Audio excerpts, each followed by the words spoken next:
ఈరోజు కార్యక్రమ వివరాలు ఇప్పటికే చెప్పడం జరిగింది. మనందరి మధ్యలో ఉండేటువంటి మనిషి, మన మనిషి, చాలా అరుదైనటువంటి వ్యక్తులు ఉంటారు యాక్చువల్గా చెప్పాలంటే. అయితే ఈరోజు శ్రావణ మాసం స్టార్ట్ అయింది, మొన్నే ఆషాఢ మాసం అయిపోయింది, శ్రావణ మాసం స్టార్ట్ అయిన తర్వాత ఎక్కడ చూసినా కూడా మహిళలందరూ రోడ్లపైనే ఉన్నారు. ఎక్కడ చూసినా బంగారం షాపుల్లో, బట్టల షాపులోనే ఉన్నారు జనాలందరూ. సో అయితే ఎందుకు ఈ విషయం చెప్పాల్సి వచ్చిందంటే, మళ్ళీ ట్రెడిషనల్గా మనం సత్యసాయి శ్రీనివాస్ గారిని పిలుచుకోవడం జరిగింది. మరి యొక్క సమావేశానికి వచ్చినటువంటి అందరికీ పేరు పేరున ధన్యవాదాలు తెలియజేసుకుంటూ, మన ఒక కార్యక్రమానికి వచ్చినటువంటి వ్యక్తి మా honourable vice chancellor Damodaram Sanjeeva national law university D Suryaprakash Rao గారిని వేదిక మీదకి రావాల్సిన కోరుతా ఉన్నాను. ఆయనకి నాకు ఉన్న పరిచయం సుమారు 20 సంవత్సరాల నుంచి. మీ అందరికీ తెలుసు, రాష్ట్రం విడిపోక ముందు నేను సమైక్యాంధ్ర ఉద్యమం చేసి కన్నడగా రాష్ట్ర స్థాయిలో ఉద్యమాలు నడిపిన సమయంలో ఆయన ఒక ఆఫీసర్గా, గ్రూప్ 1 ఆఫీసర్గా, ఒక ఏబుల్ ఆఫీసర్గా, ప్రాజెక్ట్ డైరెక్టర్గా డిఆర్డీఏకి, అట్లాగే ఒక కన్ఫర్ట్ జాయింట్ కలెక్టర్గా, తర్వాత క్యాడర్లో డిఆర్డీఏ పీడీగా మన విశాఖపట్నం ప్రాంతంలో, ఈ ఉత్తరాంధ్ర జిల్లాలో సుదీర్ఘంగా విశాఖలో సేవలు అందించినటువంటి మన సత్యసాయి శ్రీనివాస్ గారు డిఆర్డీఏ పీడీగా చేయటమే కాకుండా ఆయన ప్రభుత్వంలో ఎంతో మన్ననలు పొంది సర్వీస్లో ఉన్నప్పుడు కూడా ఒక్క బ్లాక్ స్పాట్ కూడా లేకుండా సుమారు 6 సంవత్సరాలు అయిందని సినిమా రంగేట్రం చేసి 138 సినిమాలు చేశారనంటే మనందరూ కూడా చాలా అదృష్టం. అలాంటి వ్యక్తి మరిన్ని అవకాశాలు రావాలి, మన తెలుగు ప్రజలకి ఆయన ఒక మంచి ముద్దు బిడ్డగా అందరూ ఆశీర్వదించాలని చెప్పి మనస్ఫూర్తిగా కోరుకుంటూ, మరి ఆయన్ని పిలిచిన వెంటనే మొట్టమొదటిసారి ఆత్మీయ సమావేశం విశాఖపట్నంలో మనం చేసుకుంటున్నప్పుడు ముఖ్య అతిథిగా Damodaram Sanjeeva national law university vice chancellor D Suryaprakash గారితో పాటుగా బీసీ కమిషన్ చైర్మన్ మల్ల సురేంద్ర గారు, విశాఖ సిటిజన్ ఫోరం అధ్యక్షులు పేలా నీలతిలక్ గారు, అట్లాగే వైజాగ్ మూవీ అసోసియేషన్ నరవా ప్రకాష్ రావు గారు, అలాగే మరి అతిథులు చాలామంది, ఆయనకి ఇక్కడ ఉన్నటువంటి బిజినెస్ మెన్ కానివ్వండి, లేకపోతే అడ్వకేట్స్ కానివ్వచ్చు, లేకపోతే ప్రొఫెసర్స్ కానివ్వచ్చు, యూత్ కానివ్వచ్చు, వచ్చి ఆయన సక్సెస్ని మన సక్సెస్గా భావిస్తున్నటువంటి చాలామంది ఈ షార్ట్ టైంలో రావడం జరిగింది. మరి ఆయన మరిన్ని సినిమాలు చేయాలని చెప్పి మనస్ఫూర్తిగా కోరుకుంటా. నేను విశాఖపట్నానికి వీరాభిమాని, విశాఖపట్నం వాస్తవ్యుడిని. హైదరాబాద్ వెళ్ళి సినిమా రంగంలో ఒక రీజనబుల్ సక్సెస్ వచ్చిన తర్వాత మొట్టమొదటిసారిగా సోదరుడు కిషోర్ పిలిచి చిన్న సత్కారాన్ని ఏర్పాటు చేశారు. అయితే ఇప్పుడు నాకు కొత్తగా ఇవాళ అర్థమైంది ఏంటంటే, 10,000 మంది వస్తే పెద్ద సత్కారం, 100 మంది వస్తే చిన్న సత్కారం కాదు. అభిమానం ఎంత మెండుగా ఉంటే అంత పెద్ద సత్కారం. ఇవాళ నాకు లక్షలాది మంది వస్తే ఎంత ఫీల్ వస్తుందో అంత అభిమానంతో ఇవాళ నాకు ఈరోజు ఈ సన్మానం చేశారు. సో మరింత బాధ్యతగా మరిన్ని పాత్రలు చేయడం, విశాఖపట్నంలో ఎవరన్నా సోదరులు ఇటువంటి అవకాశాలు కావాల్సి వచ్చినప్పుడు నాకున్న బలాన్ని వాడడం, అంటే బలం దాటి చేయలేము సినిమా ఇండస్ట్రీలో, నాకున్న బలాన్ని వాడడం.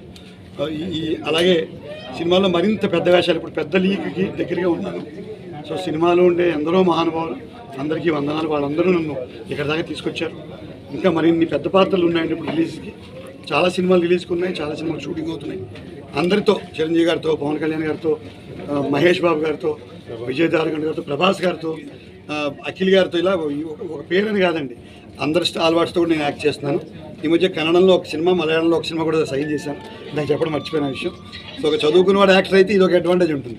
తొందరగా వేరే భాషలను కూడా నేర్చుకుని పక్క భాషలకు వెళ్ళడానికి అవకాశం ఉంటుంది. సో అక్కడ చదువు అక్కడికి వచ్చింది. సో పరభాషల్లో కూడా ప్రవేశిస్తున్నాను. మరింత విజయాన్ని ఇవ్వాలని ఆ సర్వేశ్వరుణ్ణి, మా శివానందమూర్తి గారిని, విశాఖలో ఉండే అశేష ప్రజానికాన్ని అందరినీ కూడా నేను మనస్ఫూర్తిగా. ఒకే ఊళ్ళో 20 సంవత్సరాలు చేయడం ప్రమాదం అంటే యాక్చువల్గా అప్పుడు ఏమవుతుందంటే ఎవరిని సారనక్కర్లేదు. ఇప్పుడు అందరినీ నువ్వు అంటే అందరినీ, అది వాళ్ళకి కొంచెం చిరాకైనా ఉంటుంది. సో మీకు తెలుసో తెలీదో, మహమ్మద్ బిన్ తుగ్లక్ పోయిన తర్వాత Muhammad bin Tughlaq is relieved of the people are relieved Muhammad bin Tughlaq అని అంటారు. అలాగే వెళ్ళిపోయిన తర్వాత నేను అనిపిస్తుంది, పొలిటీషియన్ వైజాగ్కి గోల్ వదిలింది, వీడిని భరించలేకపోతున్నాం అనుకుంటారేమో అనిపించింది. బట్ ఎంతో ప్రేమగా చూసుకుని విశాఖపట్నం, అంటే వైజాగ్ ఫ్లైట్ దిగుతున్నప్పటి నుంచి నాకు వేరే మార్పు వచ్చేస్తుంది. అసలు మన ఊరు, మన విశాఖ ఉత్సవాలు, మన సిఏ ప్రోగ్రాంలో ముఖ్యమంత్రి ఎవరైనా కానివ్వండి, రాజకీయాల గురించి నేను మాట్లాడను, అందరితోటి ఆధారంగానే ఉన్నాను. వాడు కొంత గారి నుంచి కూడా ఆయనతో బాగున్నాను, ఆయనపాత్ గారితో బాగున్నాను.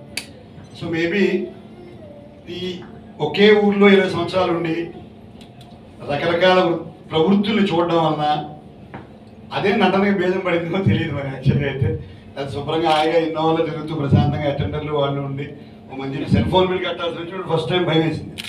అలవాట్లేదు పాతికేళ్ళు. ఇప్పుడు బిల్లు కట్టుకోవడం ఏమిటి, డీలు పోయించుకోవాల్సి వచ్చింది, ఏదో అడగాలి, ఇంటికి అద్దె కట్టాల్సి వచ్చింది ఫస్ట్. ఇవన్నీ ఈ ప్రభుత్వంలో ఒక గ్రూప్ 1 హోదాలో ప్రశాంతమైన జీవితం నుంచి 47 సంవత్సరాల వయసులో రెండో ఇన్నింగ్స్ నేను 47 ఏళ్ళ బయటకు వెళ్ళాను. ఆల్మోస్ట్ అటు ఇటు అయిందంటే భార్య కొడుతుంది, అత్తగారు కొడతారు, మామగారు కొడతారు, భార్య అందరూ కొడతారు, పిల్లలతో సహా. బుద్ధి లేదా ఈ వయసులో ఏదో ప్రయోగం పిల్లలు కూడా కొడతారు. ఆ ఏజ్లో వెళ్ళడం అక్కడ కలిసి రావడం అనేది మాత్రం ఖచ్చితంగా అది భగవద్ అనుగ్రహం అండి. అది నేను ఎప్పుడూ సద్గురు శివానందమూర్తి గారు అని మాకు భీమిపట్నంలో మా గురుగారు ఉండేవారు. ఇక్కడ ఒక ఆయనకి నాకున్న చిన్న అనుభవం చెప్పాలి. 2015లో ఎందుకు నేను చాలా ఆయన అన్నట్టు మాఫియా డాల్లో బతుకుతున్నాను ఈ ఊళ్ళో.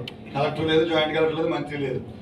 ఏది పడితే అది మనం ఏది అడిగితే అది అవుతుంది, ఏ పని చేయాలి అదే అవుతుంది. ఇప్పుడు విశాఖోత్సవంలో బాలసుబ్రహ్మణ్యం గారితో పాటించాలని చెప్తే అదే పాటిస్తాను. ఇలా మినిస్టర్ గారు లేదు మనం జేసుదాస్తో పాటిద్దామని నేను చేయను, మెల్లిగా బాలు గారిని తీసుకొస్తాను. ఇలాంటి రోజుల్లో శివానందమూర్తి గారిని పిలిచి 4 సంవత్సరాల్లో నువ్వు ప్రభుత్వ ఉద్యోగం మానేయన్నారు. స్ట్రైట్ ఒకటే మాట. నాకు భయం, నేను బాగానే ఉన్నాను, శుభ్రంగా పూజలు చేసుకుంటాను, అందరినీ ఆశీర్వదిస్తాను, నా బతుకేం అయిపోతుంది, నాకు వచ్చింది ఏదో ఒకటి. ప్రభుత్వ ఉద్యోగంలో ఉన్నారు, మనకి ఏం చేద్దాం చెప్తాను కదా. బ్యాంక్ వెళ్ళడం రాదు, డీడీ ఫామ్ ఫిల్ చేయడం చేత కాదు, డీజిల్ పోయించుకోవడం రాదు, ఆ కారుకి ఎక్కడ నొక్కితే ఈ పెట్రోల్ ట్యాంకర్ ఓపెన్ అవుతుందో తెలియదు. ఇవన్నీ ఎవరు చూసుకునేవారు? పరాన్న జీవుల్లో కాదు, ఏదో అంటారు కదా, ఆ అటెండర్లు, అసిస్టెంట్లు వాళ్ళు, లేకపోతే నడవని జీవితం నుంచి ఈ నేను సినిమాల్లో